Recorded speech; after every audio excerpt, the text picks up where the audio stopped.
మనోజ్, నువ్వు నా బిడ్డవి. లక్ష్మీ ప్రసన్న, విష్ణువర్ధన్ బాబు, మనోజ్ కుమార్. నిన్ను ఎలా పెంచానురా నేను? అందరికంటే నిన్నే గారాభంగా పెంచానురా. నీకే ఎక్కువ ఖర్చు పెట్టి చదివించాలని ప్రయత్నం చేశానురా.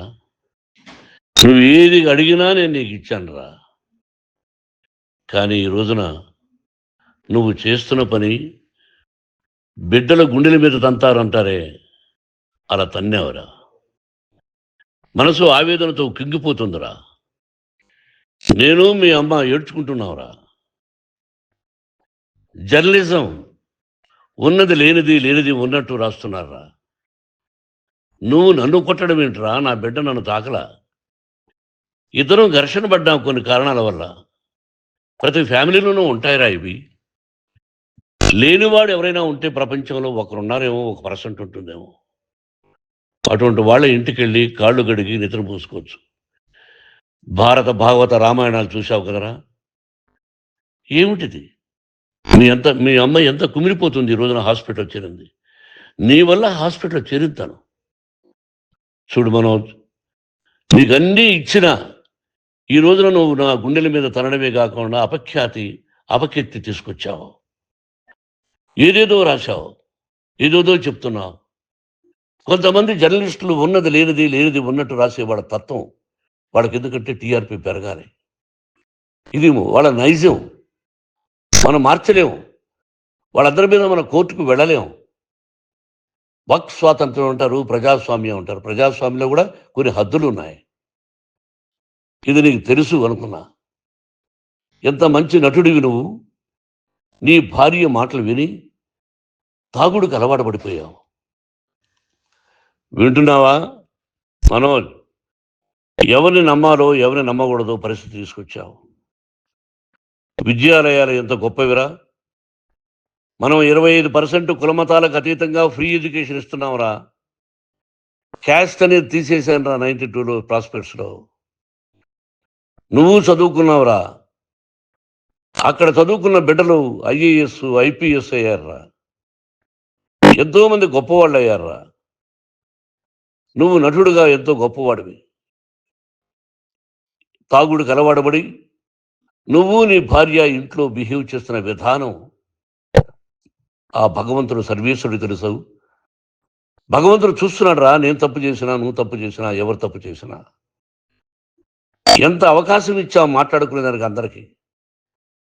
ఇన్ని సంవత్సరాల్లో మన విద్యాలయాల్లో ఒక్క తల్లి కానీ ఒక తండ్రి కానీ ఏమైనా చెప్పారా?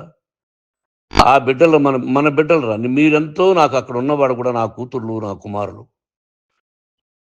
ఎంతమందికి ఫ్రీ ఎడ్యుకేషన్ ఇస్తున్నావు. వాడి దగ్గర ఏది ఆశించరా. నువ్వు ఎందుకు ఇలా తయారైపోయావు? ఎందుకు ఇంట్లో ఉండే పని వాళ్ళందరినీ కొడుతున్నావు? పనివాడు వాడు పని చేసుకోవడానికి మన ఇంటికి వచ్చాడు రా. ఆ పనివాడిని కొట్టడం చాలా మహాపాపంరా. నేను వేరురా. నేను దండించడం వేరురా. నేను ఎవరిని ఆ చిన్న చిన్న వాళ్ళని కొట్టి ఇచ్చేసి చేయలేదురా. సినిమా ఇండస్ట్రీలో మోహన్ బాబు కొడతాడు, తిడతాడు అంటే అది షూటింగ్లో జరిగి ఉండొచ్చేమో. కానీ ఇంట్లో ఉండి 10 సంవత్సరాల నుంచి 20 సంవత్సరాల నుంచి పనివాళ్ళు ఉన్నారు. నేను ఇంట్లో లేని సమయంలో వాళ్ళందరినీ కొట్టి వాళ్ళ ఫోన్ లాక్కొని ఒకడైతే చచ్చిపోవాలి. వాడు పోలీస్ కంప్లైంట్ ఇచ్చి ఉండొచ్చు. నేను వద్దు అని వాడిని బతిమాలాడు. పోలీస్ కంప్లైంట్ కూడా ఇవ్వలా. ఇంకైనా నువ్వు నీ భార్య మారి బయట ఉండండి రా అన్నాను నేను. లేదు డాడీ, తప్పు చేయలేని ఒకసారి వచ్చావు, మళ్ళీ తప్పు చేశావు, మళ్ళీ వెళ్ళావు, మళ్ళీ ఈసారి తప్పు చేయనన్నావు. ఏమండి వీడు తప్పు చేయడం అని మీ అమ్మ చెప్పింది. ఇంట్లో పెట్టుకున్నా. మళ్ళీ నువ్వు చేస్తున్నది, ప్రతిరోజు నువ్వు తాగుతున్న విధానం నీకే తెలుసు. ఇది ప్రజలు నమ్ముతారా లేదా అనవసరం నాకు. నేను నీకు చెప్తున్నా, ఇంతటితో పులి స్టాప్ పెట్టాలి. 3 రోజుల నుంచి రకరకాలుగా రాస్తున్నప్పుడు నా మనసు ఆవేదనతో ఉంది. మళ్ళీ చెప్తున్నా, Mohan Babu university is greater than temples. Greater than temples. బిడ్డలను కాలేజీలో చేర్చుకునే ముందు చెప్తారు, అన్నయ్య ఎంత ఉంది యూనివర్సిటీ రూల్స్, ఇది మా పద్ధతి, మీకు ఇష్టమైతే చేర్చండి.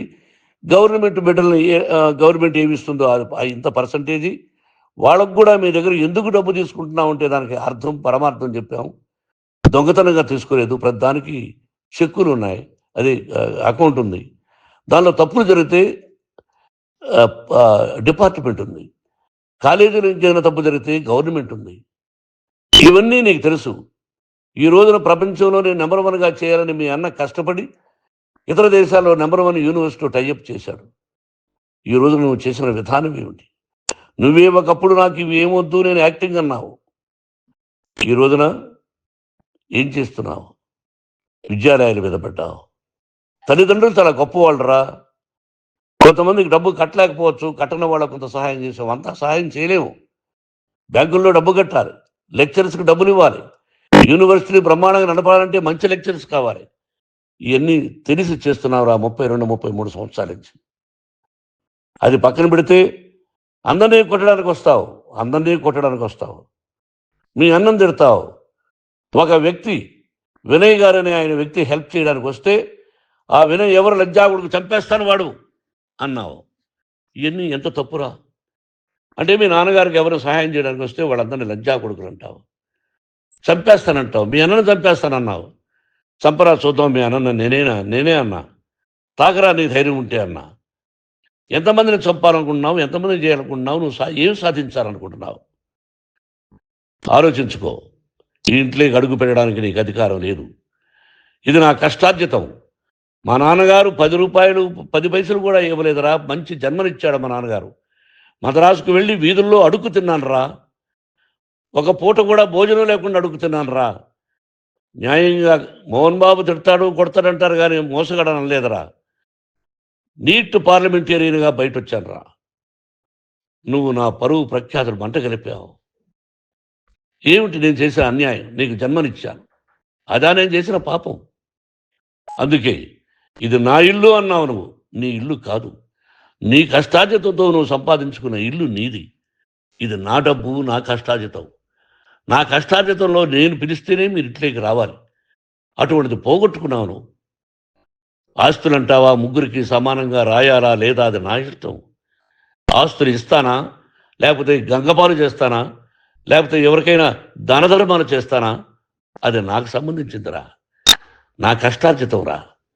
మీరు చేస్తున్న విధానం గుణగణాలు కావాలరా. మందు తాగచ్చురా. ఎంత తాగాలి?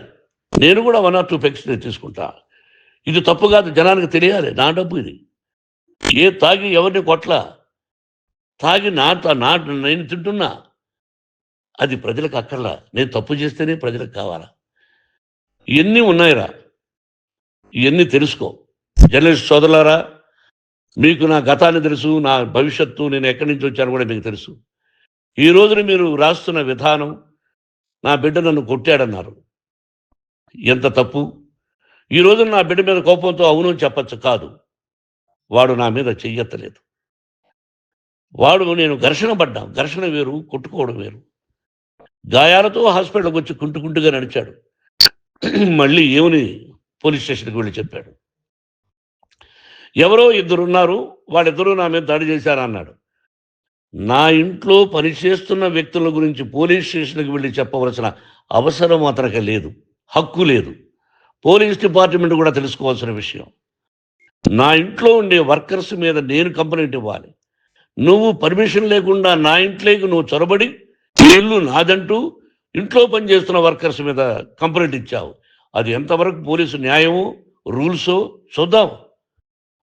పోలీస్ డిపార్ట్మెంట్ ఇంటికి వచ్చింది. వాళ్ళకి రాశాను ఉత్తరం, అయ్యా నేను సీనియర్ సిటిజన్ని, నాకు రక్షణ లేకుండా ఉంది, నా బిడ్డ వల్ల నా ఇంట్లో నుంచి నా బిడ్డను పంపించేసి ఇది నా ఇల్లని. వాళ్ళు నాకు సమాధానం ఇవ్వలేదు. ఇవ్వకపోగా ఎవరిని పట్టించుకోలేదు. ఇప్పుడు పోలీసు వాళ్ళు వచ్చి ఏమండి రూల్స్ ప్రకారం నా బిడ్డ ఇంటికి రాకూడదంటే మాకు హయ్యర్ డిపార్ట్మెంట్, హయ్యర్ అథారిటీ వాళ్ళు ఫోన్ చేశారు, మీరు ఎవరిని స్టాప్ చేయొద్దండి, బయట నుంచి ఎవరైనా వస్తే వాళ్ళని స్టాప్ చేయండి అన్నారు. 2 రోజుల నుంచి 10 మంది 20 మంది వస్తున్నారు.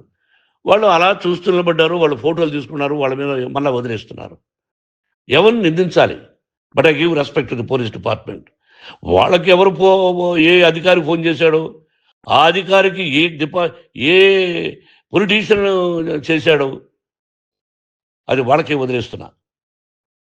కాబట్టి వాళ్ళు పోలీస్ కంప్లైంట్ ఇచ్చినా కూడా మేము సంబంధం లేదని అంటున్నారు కాబట్టి నేను నా బిడ్డను నిన్ను నాపు చేస్తున్నా.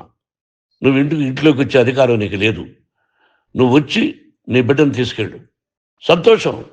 నువ్వు రాలేదు, నీ బిడ్డను జాగ్రత్తగానే చూసుకుంటావు. Take care your daughter, that's all. మీ అమ్మ హాస్పిటల్లో అడ్మిట్ అయింది. రేపో ఎల్లుండో మీ అమ్మను పిలిపించి బాగైన తర్వాత ఇదిగో నువ్వు నీ కొడుకు బిడ్డను తీసుకెళ్ళి వాడికి అప్పచెప్పని చెప్తాను పోలీసు వాళ్ళ ఆధ్వర్యంలో. ఇది 100% జర్నలిస్టు సోదరులారా, పులి స్టాప్ పెట్టండి. మీకు కుటుంబాలు ఉన్నాయి, మీ యజమానులకు కుటుంబాలు ఉన్నాయి. మీ కుటుంబాల విషయాలు, మీ యజమానుల కుటుంబాల విషయాలు మేము ఎవరు జోక్యం చేసుకోరా. మేము నటీనటులం. మాది తప్పుంటే నటుడుగా నన్ను ఫెయిల్యూర్ అని రాయండి, నా నటన బాగలేకపోతే రాయండి. బట్ ఇంటి లోపల సందులో నుంచి చూస్తూ తప్పు చేస్తున్నామని ఉన్నది లేనిది ఉన్నట్టు రాయకండి. మీకు నా హృదయపూర్వక నమస్కారాలు. ఇన్ని రోజులు హృదయపూర్వకంగా ఎంకరేజ్మెంట్ చేశారు. ఆ ఎంకరేజ్మెంట్కు నమస్కారం చేసుకుంటూ I love you all. I love you police department. మీరు న్యాయంగా ధర్మంగా నడుచుకోండి, ఎవరికి తొత్తుల్లాగా ఉండొద్దండి అని మనవి చేసుకుంటూ నేను సెలవు తీసుకుంటాను. Thank you very much for all the journalist. ఇక్కడ పులి స్టాప్ పెట్టండి. Thank you very much.